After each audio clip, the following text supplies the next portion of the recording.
Assalamualaikum, everybody, and good morning to Dr. Yo and Dr. Bella. I don't know who's higher, but I just call the two doctors.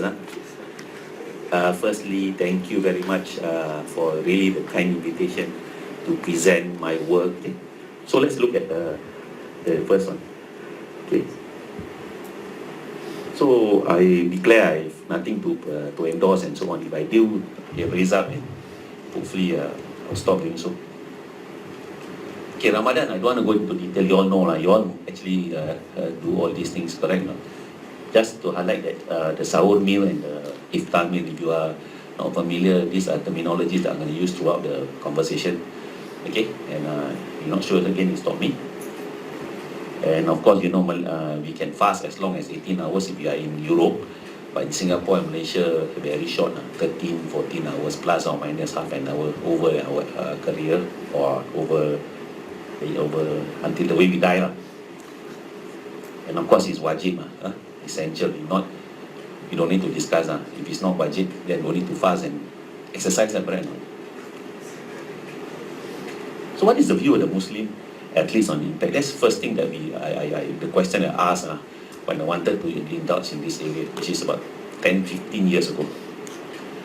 This is a newspaper cutting that I got in Singapore.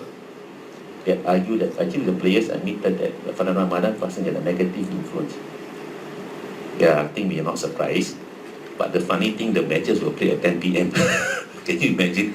You're already not in the fasted state, and yet they say Ramadan fasting had an effect. Because I think the Premier League or the Super League, I think a few years ago, they moved from at night during Ramadan to 10 o'clock, but the stadium was empty, correct? Something like that.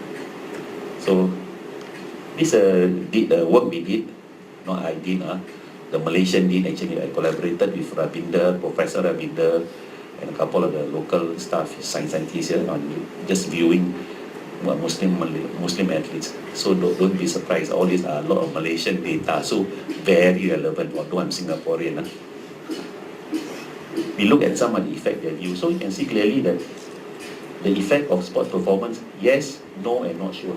Actually, it's about average. So look at yes first, 25%, no, about 36%, and not sure is about 40%. If you add not sure and no, actually about average is 60%, correct or not? And the surprisingly effect on sport performance, some say even increased performance, about 7%. So the same thing for the quality of training when we ask the same question to these 700 people.